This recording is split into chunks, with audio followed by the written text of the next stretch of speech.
mindset that it takes to actually want to go tackle another person who's probably bigger than you running at you full speed, and let alone all the other strategy that comes with it. So it is cool to see that mutual respect that comes from a sport like that. Dabble is a large word, but I dabble at best with Fort Worth's D4 side. Mm-hmm. And we had a game up in Keller. We were playing Alliance. Mm-hmm. And it's like, oh, Dr. Taylor's here. So, like, here's a jersey, bro. Like, okay, sweet. Kickoff. We kick off to them. And I don't even know. I know nobody on Alliance. Guy catches it. And so, like I said, like, okay, he's running at me. Sweet. And he was a big guy. Something tells me that you're not an East or West guy. I'm not an East or West guy. It's north and south. And the guy that had the ball could tell he was north and south. And he was running right down the pipe. And I don't remember even in college being hit so hard and flying through the air and hearing the crowd go, ooh! What the hell's going on out here? Another episode fueled by spite. Thank you all for watching, sharing, liking, all the stuff we got going on. I really appreciate it. Like I said, we got another episode here today. This is my buddy Josh. We actually met in the locker room of the Dallas Jackals. Love for rugby. You're noticing kind of a theme here. Everybody that I've interviewed so far is people I know and people that share my interests, because you are who you associate with. I don't know about you, but I don't really associate with assholes. I try not to. Yeah, right. It tends to make the day a lot worse. Sure does. So again, like I said, we met in the locker room of the Dallas Jackals. In all reality, I had heard about you before I walked in. You had probably heard about me. I did. Because we had also, I wouldn't say necessarily cross paths, but walked similar paths with Fort Worth Rugby. We both wore the green and gold. Mm-hmm. So just briefly, let's say 2 or 3 minutes, give me your origin story. Why are you here, aside from the fact that we met in a locker room? Yeah. So my background, at least to start the rugby side, rugby kind of found me. One of my former patients, who was actually another Fort Worth guy, came to me after his meniscus repair and told me about the sport and asked me to come try out. And I was like, I got to check this out, see what this is about. I had been competing in Olympic weightlifting for the previous 7 years before that, and always been around strength sports and hadn't done like a team sport since like high school track and football. So I'm like, let me see what this is all about. I got a bunch of old dudes that are still playing sports. It might be kind of fun. See what happens. And I met the guys, met Coach Sexton and a few of the old boys as I stuck with it for a while and fell in love with it. Yeah, the camaraderie has been a lot of fun. I like the smack talk. I like the shit talk from time to time. It's what keeps you around a little bit. Right. And you play a tough game and you go drink beers with everybody afterwards. And like there's a respect about that has always resonated with me. More on the professional side. So I've been a PT for a little over 6.5 years now in various places in the sports ortho world. I got into PT because my parents thought that you needed a job that actually paid for bills and grandkids. I initially wanted to do more stuff in the creative space between like music and production, but I've always like enjoyed being around people, and I love seeing the capacity of human potential. It's always been something that fascinates me. So whether it's the research into like tissue biomechanics or seeing a high level athlete in the Olympics do like incredible stuff that I'm like, I want to know how you got there. So that's always been kind of like my pursuit and passion of like, what can we as human beings really be capable of? So that's always been like the burning question that kind of drives me. You're right about obviously I'm coming from a bias standpoint, but you're right about the rugby thing, the camaraderie, the relationships in there. Like it truly is like, it's actually, was Fort Worth the first rugby team? My first rugby team.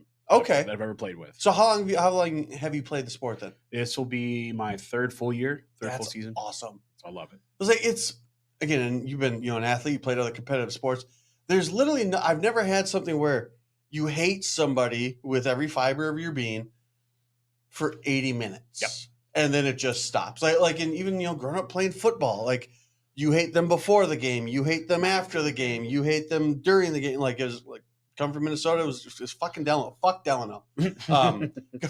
Rugby up in Wisconsin, Platteville. Fuck Platteville. There you go. This is an engineering and fireman school. They had a really good rugby team, but fuck those guys. Yeah, like, it just sucked. Yeah. But then you get out of the game, you get off the pitch, you get a beer in your hand. It's like, hey, did I give you that mark? Was this there? for me? Yeah. Sorry about that, bro. Yeah. But it's just such an interesting dichotomy, compared to every other sporting endeavor that I've grown up with. Now, you talked about a couple rivals from your past. So, like, I went to high school in Allen. Mhm. So, like, South Lake, we were like, well, fuck South Lake. I can't stand them. Mm-hmm. And nowadays, like, I run into a few people that our paths have crossed from either high school or college. Like, oh, yeah, I went to South Lake. And you still look at them kind of funny.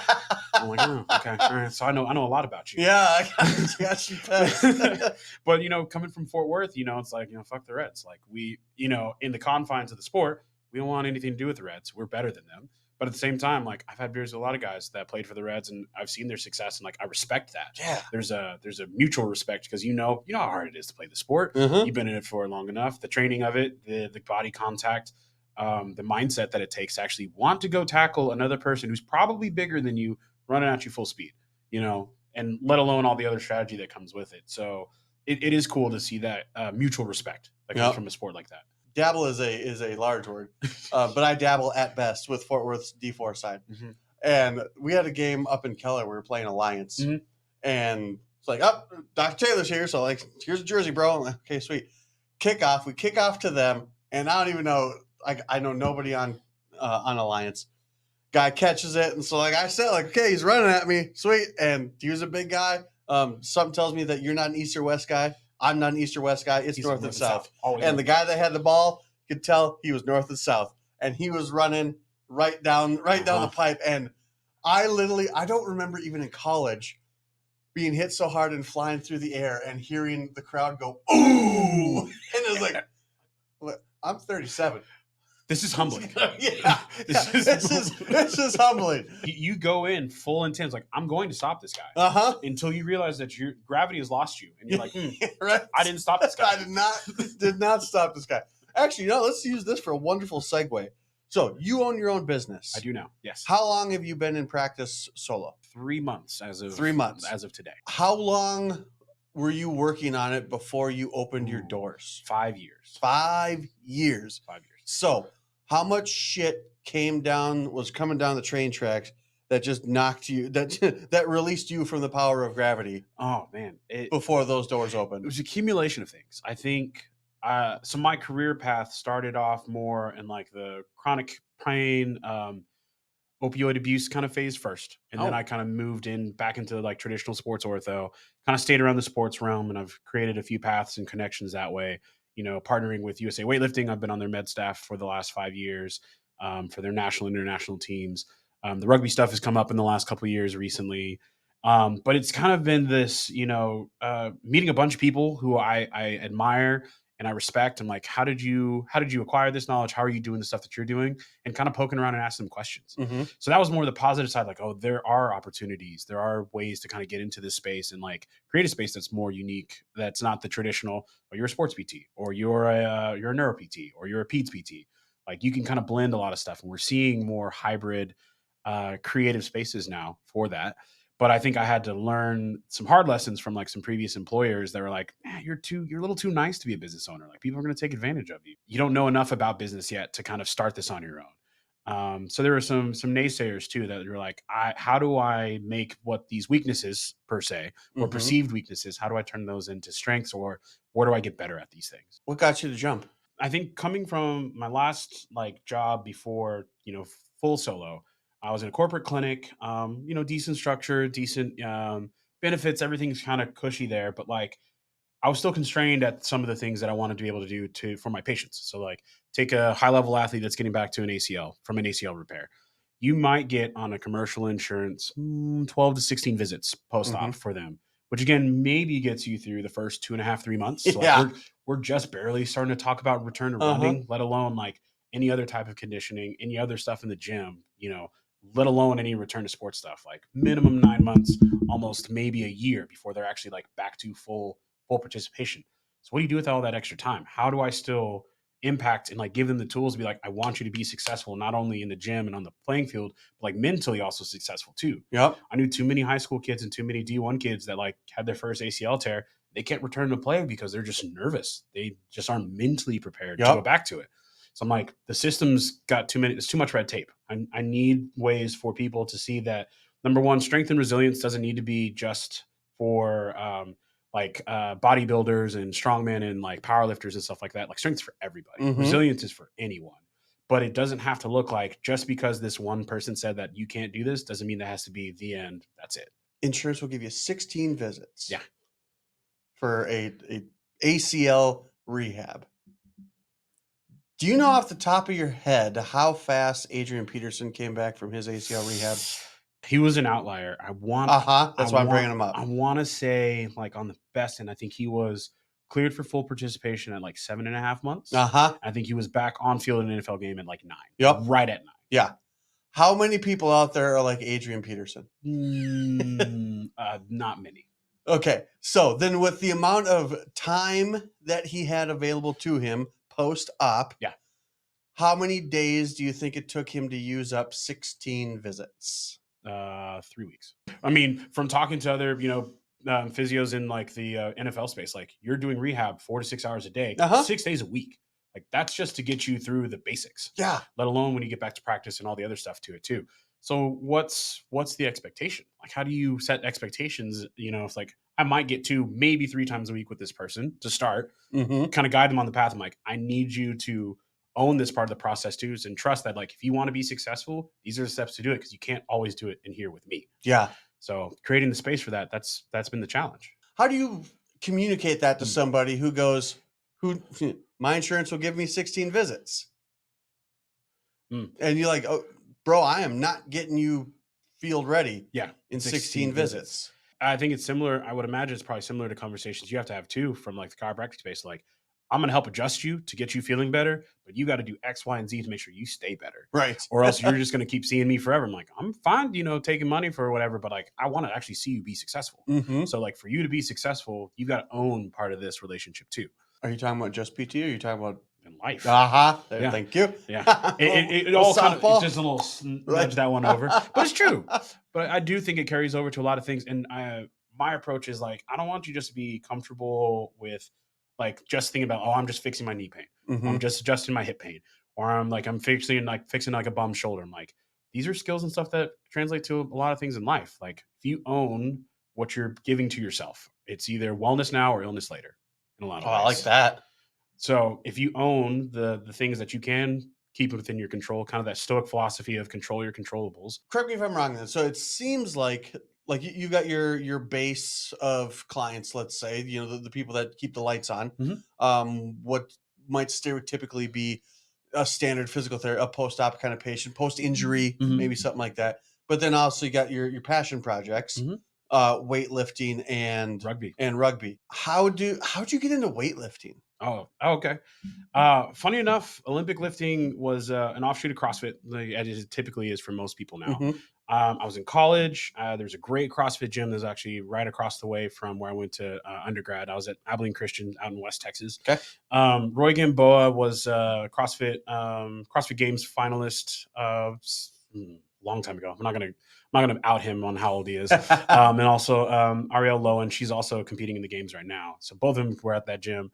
I was training there for a little bit, fell in love with CrossFit, realized that I'm too big to be upside down doing all the handstand push-ups and like muscle ups and stuff. But like, they still had heavy barbell things. And I was just fascinated with clean and jerks, like the jerk, especially just the technique, the timing of, moving a bar from your shoulders to overhead, stabilizing it and being able to like recover.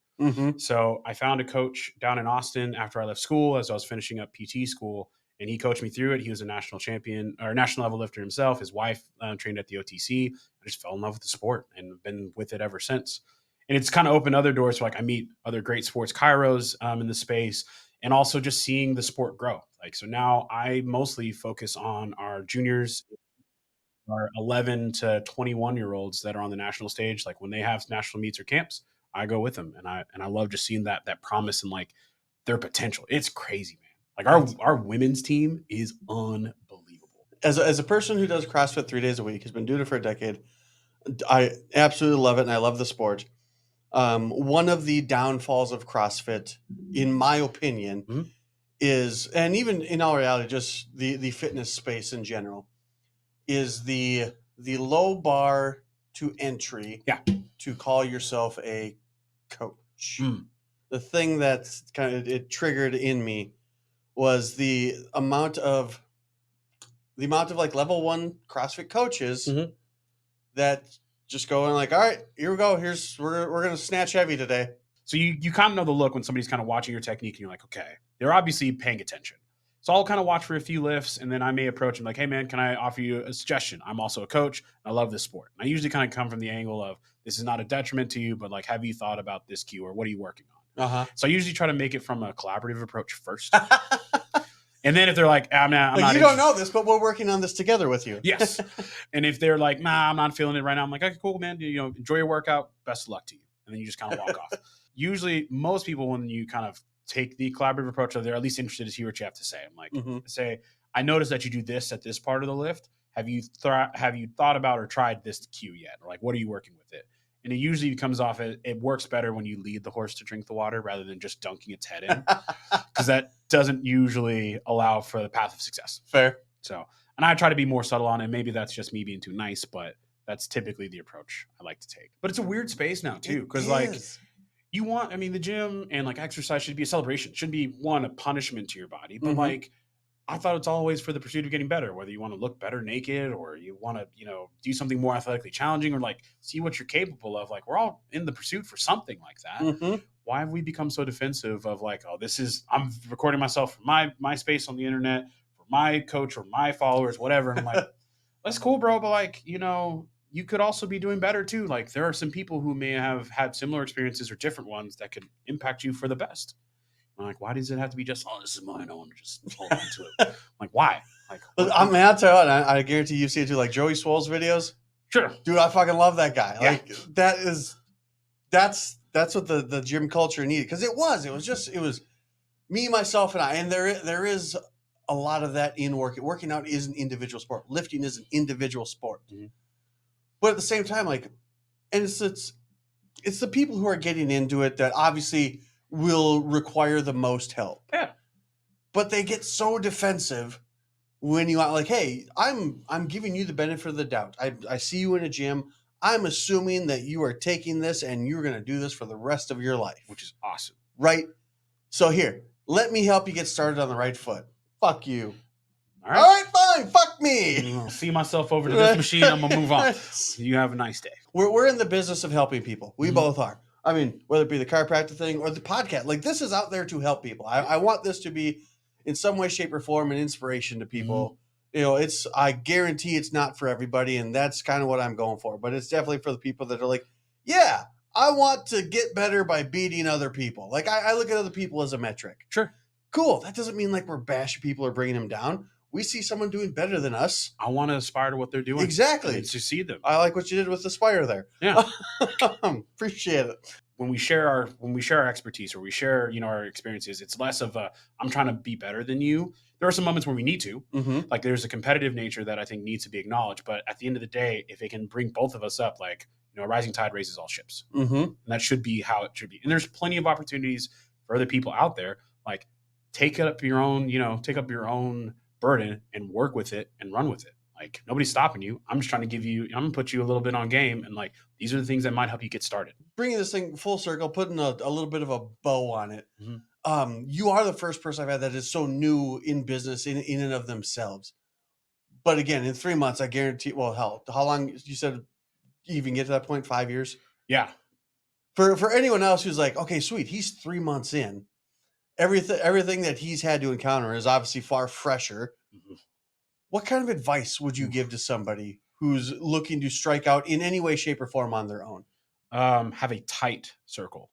Have a tight circle of people that you respect and trust that either have done the process before or in the trenches with you, that are truly with you. So I have business partners that like we work together as an ownership group. So we each have our own clinics, but like we're under the same licensing. So like we can bounce each other's ideas off of, this is how I did this part of marketing, or this is how I did my approach in, bringing on new clinicians and stuff like that. This is how we grew. And so we have a template, but you get to fill in all the details on it. So that's been super helpful. How did you find that group? Because I'm sure there are people who would always be willing to be in a group, and then all of a sudden you're on, board meeting, if you will, number 3, and you're like, I don't know. Fuck that guy. So I lucked out that one of my closest friends from PT school this was like his brainchild and his baby. So he had another business partner that he started this with. And I've watched from afar, like over the last 7 years, they've taken this and ran with it. And so when they offered the opportunity for me to join and take part with them, it was perfect timing for me but it also made sense for them to like our mindsets and our approaches were very similar. So we worked pretty well together. Now, granted, there are times where like I don't agree with all the guys, and we'll hash it out and have those discussions, but like they come from a place of this is how we've done it before. We're open to seeing how you do it, but these principles don't change. Right. This is how, like, if you want to build it for the long term, these principles don't change. So just having those harsh conversations of like, it's not all sunshine and rainbows. Like, this is the hard stuff too. Like, you've got to make like increasing your prices. Like as a coach and as a person who enjoys helping people, I was way underselling myself. And it ends up being it's a reflection of how much you value your own time.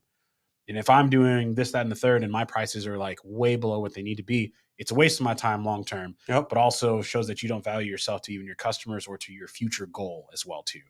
So having to own that, I'm like, don't sell your future self short and don't sell your current self short.